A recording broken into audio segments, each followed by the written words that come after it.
লা ইলাহা ইল্লাল্লাহ। আল্লাহর নবী বলেন, ও উম্মতারে, অন্তরের মধ্যে তোমরা লা ইলাহা ইল্লাল্লাহর ফিকির ঢুকায়া দাও, জবানে ইল্লাল্লাহ জারি করে দাও। ইল্লাল্লাহর অর্থ আল্লাহ ছাড়া আর কোনো মাবুদ নাই। আসমানের মালিক হলেন আল্লাহ, জমিনের মালিক আল্লাহ, পাহাড়ের মালিক হলেন আল্লাহ, নদ নদীর মালিক আল্লাহ, খালবিলের মালিক আল্লাহ, আল্লাহ রাব্বুল আলামিন। পশুদের মালিক আল্লাহ, দুনিয়ার মধ্যে যত মাখলুকাত আল্লাহ বানিয়েছেন, হায়াতের মালিক আল্লাহ, মৌতের মালিক আল্লাহ, রিজেকের মালিক আল্লাহ, সব কিছু করেন ওয়ালা আল্লাহ। এই এখন যখন অন্তরের মধ্যে ঢুকবো, মহান আল্লাহ রাব্বুল আলামিন তোমার ঈমানকে আল্লাহ শক্তিশালী করে দিবেন। আল্লাহ রাব্বুল আলামিন বলেন, সূরাতুল ইখলাসের প্রথম আয়াতে মহান আল্লাহ উল্লেখ করে দিয়েছেন, কুল হুয়াল্লাহু আহাদ, আমি আল্লাহ হলাম এক। এক আল্লাহর প্রতি যদি বান্দা ইস্তেকামত থাকতে পারো, তোমার ঠিকানা মহান আল্লাহ জান্নাত বানিয়ে দিয়েছে। সুবহানাল্লাহ। আল্লাহ রাসূল বলছেন, মান ক্বালা লা ইলাহা ইল্লাল্লাহ দাখালাল জান্নাহ, ওয়া ফি রিওয়ায়াতিন মান ক্বালা লা ইলাহা ইল্লাল্লাহ মুখলিসান ফাদাখালাল জান্নাহ। যে ব্যক্তি লা ইলাহা ইল্লাল্লাহ পড়ে নিয়েছে, এক আল্লাহকে স্বীকারোক্তি দিয়েছে, সর্বাধিক থেকে আল্লাহ এক, আমার হায়াতের মালিক আল্লাহ, আমার মৌতের মালিক আল্লাহ, সব কিছু করেন ওয়ালা একমাত্র আল্লাহ, এই সাক্ষ্য যারা দিবে তাদের ঠিকানা মহান আল্লাহ জান্নাত বানিয়ে দিবে। সুবহানাল্লাহ। আমার ভাইরা, যদি অন্তরের মধ্যে এক আল্লাহকে লালন করতে পারেন, যদি এক আল্লাহর বিশ্বাস অন্তরের মধ্যে ঢুকে যায়, তাহলে কোন মানুষ আর বেঈমান থাকতে পারে না। ইন্নানি আনাল্লাহু লা ইলাহা ইল্লা আনা ফা'বুদুনি ওয়া আকিমিস সালাতা লিযিকরি। এই আয়াতটা তিলাওয়াত করে করে খলিফাতুল মুসলিমিন হযরত ওমর মুসলমান হয়ে গিয়েছিলেন। একদিকে আল্লাহ রাসূল দোয়া করেছেন, অন্যদিকে খলিফাতুল মুসলিমিন এই আয়াতটা তিলাওয়াত করার পরে এক আল্লাহ ব্যতীত আল্লাহ তার পরিচয় তুলে ধরেছে। ইন্নানি আনাল্লাহ, আমি একমাত্র আল্লাহ, পৃথিবীর মধ্যে আর কেউ আল্লাহ নেই। আল্লাহ তার পরিচয় তুলে ধরেছে। খলিফাতুল মুসলিমিন নিজেকে আর কন্ট্রোল করতে পারেন না। সিরাতে মুস্তাফার মধ্যে আল্লামা ইদ্রিস কান্দালাবী রাহমাতুল্লাহি তাআলা আলাইহি তিনি উল্লেখ করেছেন, বুখারী শরীফের মধ্যে ইমাম বুখারী আলাইহি রাহমা হযরতে ওমর রাদিয়াল্লাহু তাআলা আনহু ইসলাম গ্রহণের অধ্যায়ের মধ্যে তিনি উল্লেখ করেছেন।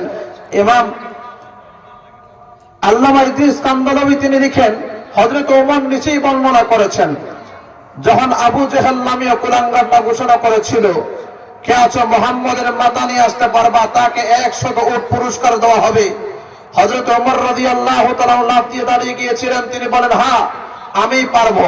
সাথীরা তখন বলে, ওমর তোমাকে সাপোর্ট করা হলো, তুমি পারবা, তোমার পক্ষেই সম্ভব। হযরত ওমর রাদিয়াল্লাহু তাআলা লেঙ্গা তরবারি নিয়ে, খোলা তরবারি নিয়ে দ্বিপ্রহরের সময় আল্লাহ রাসূলের মাথা আনার জন্য রওনা করলেন।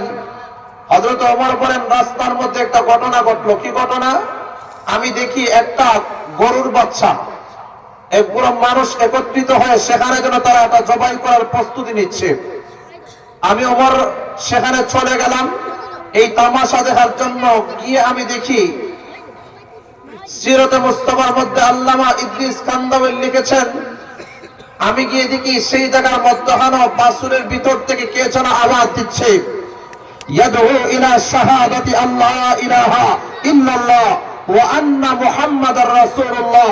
এই আওয়াজটা যেন আমি ওমরের কানের মধ্যখানে পৌঁছে, আমি ওমরের কানের মধ্যখানে পৌঁছে, রাজুলুন ইয়াসিহু বিলিসানিহি শাহাদাতি আল্লাহ ইলাহা ইল্লাল্লাহ ওয়া আশহাদু আন্না মুহাম্মাদার রাসূলুল্লাহ। এই আওয়াজটা আমি ওমরের কানের মধ্যে বাজে। আমি ওমর বুঝতে পেরেছি এটা আমাকেই খেতাব করা হয়েছে। তারপরেও আমি ওমর আমার সিদ্ধান্তের উপর থাকলাম, অটল থাকলাম। আমি রাসূলের মাথা আনার জন্য সামনে দিকে রওনা করলাম। সামনে দিকে যখন রওনা করি, আল্লাহ রাসূলের একজন সাহাবী হযরত মুআম ইবনে আব্দুল্লাহ আল হাম্মাম আন-নাহ্হাম তার সাথে সাক্ষাৎ হয়েছিল হযরত ওমরের। হযরত ওমরকে জিজ্ঞাসা করা হয়, মুআম ইবনে আব্দুল্লাহ জিজ্ঞাসা করেন, ভাই ওমর কোথায় যাবে দ্বিপ্রহরের সময় খোলা তরবারি নিয়ে? তিনি বলেন, মুহাম্মাদের মাথা আনার জন্য যাচ্ছি। কোন কোন বর্ণনার মধ্যে পাওয়া যায় হযরত সাদ ইবনে আবি ওয়াক্কাস রাদিয়াল্লাহু তাআলার সাথে হযরত ওমরের সাক্ষাৎ হয়েছিল। জিজ্ঞাসা করা, ওমর কোথায় যাবা? বলে, মুহাম্মাদের মাথা আনতে যাচ্ছি। তাহলে কি বনি হাশিম আর বাড়ি জুহরা বসে থাকবে, রাসূলের মাথা আনবা তারা তোমার জন্য বসে থাকবে, তা কখনো হতে পারে না।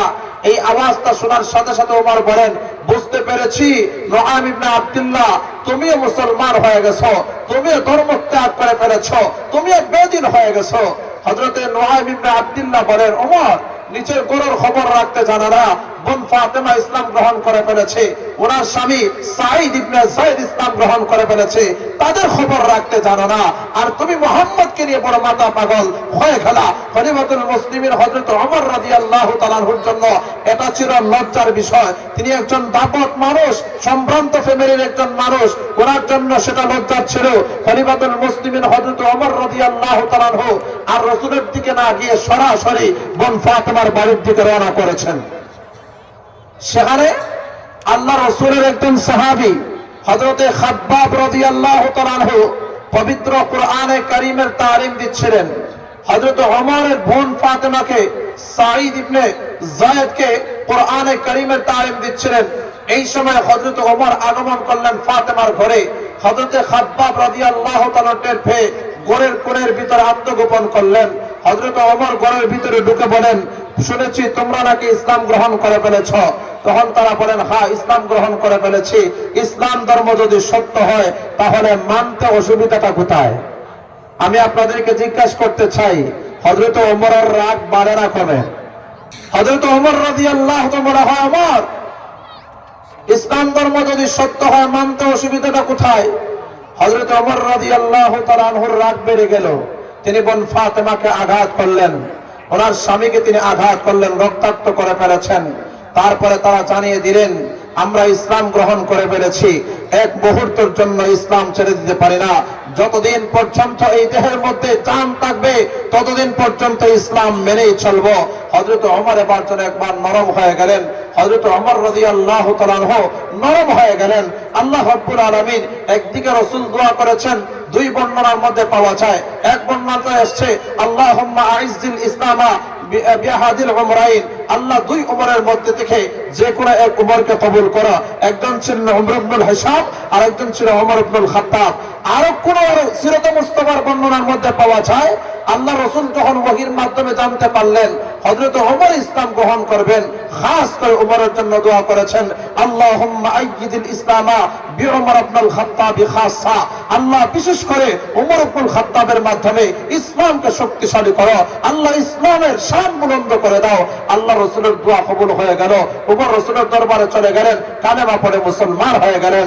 আল্লাহ হযরত ওমর রাদিয়াল্লাহু তাআলা ঘরের মধ্যে কোরআনে কারীমের সূরা তাহার এই আয়াতটা তিলাওয়াত করেছিলেন, ইন্নানি আনাল্লাহু লা ইলাহা ইল্লা আনা ফা'বুদুনি ওয়া আকিমিস সালাতা লিযিকরি। এই আয়াত ওনাকে পরিবর্তন করে দিয়েছে। মুহতারাম হাজিরিন, মেহমান হাজির হয়েছেন বন্ধুবর, আমাদের কারি সাহেব হুজুর দামাত বারাকাতুহুম, হযরতের গুরুত্বপূর্ণ আলোচনা এখন হবে ইনশাআল্লাহ। আমরা যা শুনলাম আল্লাহ যেন আমাদেরকে মানার এবং বুঝার তৌফিক দান করেন।